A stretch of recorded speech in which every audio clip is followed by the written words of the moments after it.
السلام علیکم ورحمۃ اللہ وبرکاتہ۔ محترم عزیز دوستو، بنی اسرائیل میں دو بھائی تھے جن میں ایک مسلمان اور دوسرا کافر تھا، اور تھے دونوں دریا کے شکاری یعنی مچھلیوں کا شکار کیا کرتے تھے۔ کافر بت کو سجدہ کرتا، مگر جب مچھلیوں کے لیے دریا میں جال ڈالتا تو اس قدر مچھلیاں آ جاتی کہ اس کو کھینچنا مشکل ہو جاتا، مگر مسلمان کے جال میں صرف ایک مچھلی آتی اور وہ اسی پر صبر کے ساتھ خدا کا شکر ادا کرتا۔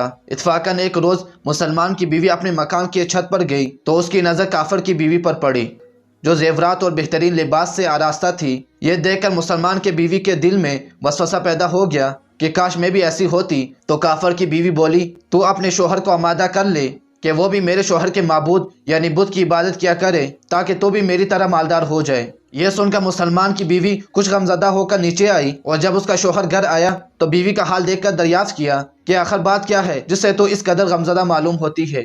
اس کی بیوی کہنے لگی، بس میاں یا تو مجھے طلاق دے دو یا پھر اپنے بھائی کے معبود کی پرستش اختیار کرو۔ یہ سن کر اس کے شوہر نے کہا، خدا کی بندی تو خدا سے نہیں ڈرتی، ایمان کی دولت کے بعد تو کفر کی باتیں کرتی ہے۔ وہ عورت بولی، بس اب مجھ سے زیادہ باتیں نہ بناؤ، میں تمہارے ساتھ اس طرح نہیں رہ سکتی۔ جبکہ دوسری عورتیں، خصوصاً تیرے بھائی کی بیوی کو میں دیکھ رہی ہوں کہ وہ زیورات اور عمدہ لباس سے آراستہ رہتی ہے۔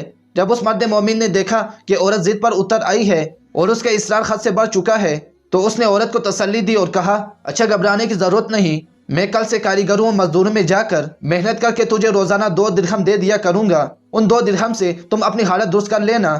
یہ سن کر عورت کو کچھ تسکین حاصل ہوئی۔ صبح سویرے وہ مرد مومن مزدوری کی تلاش میں نکلا، لیکن اسے مزدوری نہ ملی۔ سارا دن وہ پھرتا رہا لیکن کسی نے اس کی مدد نہیں کی۔ بالآخر وہ مایوس ہو کر دریا کے کنارے پہنچا اور شام تک اللہ تعالیٰ کی عبادت میں مصروف رہ کر رات کو جب گھر آیا تو بیوی نے دریافت کیا، میاں آج تم کہاں تھے؟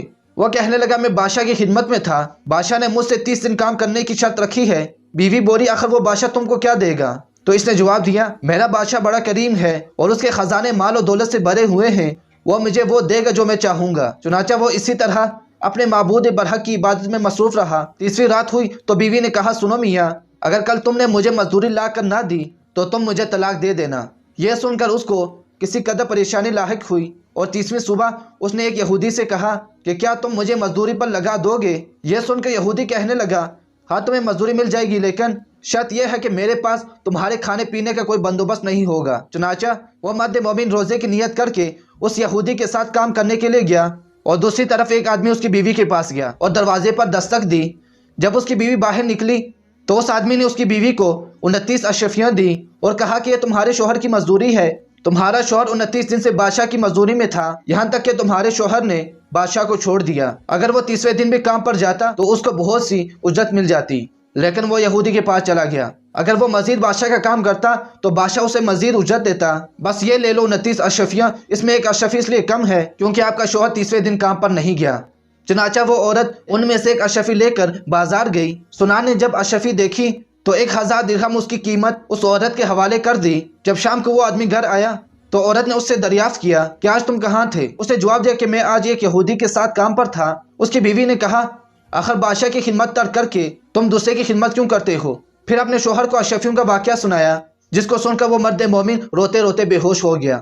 جب اس کو ہوش آیا تو وہ بیوی سے کہنے لگا، افسوس کہ میں نے کہ بادشاہ 2 جہاں کی خدمت کا حق اپنے اوپر لازم نہ کیا۔ اس کے بعد اس آدمی نے بیوی کو چھوڑ دیا اور پہاڑوں پر چلا گیا، جہاں خدا کی عبادت میں مصروف رہ کر مزید زندگی گزار دی، اور وہیں اس کا انتقال ہو گیا۔ ناظرین، آپ کو یہ واقعہ کیسا لگا کمنٹ میں ضرور بتائیں، اور اگر ابھی تک ہمارا چینل سبسکرائب نہیں کیا تو ہمارا چینل لازمی سبسکرائب کر دیں، اور مجھے اپنی دعا میں یاد رکھیں۔ اللہ حافظ۔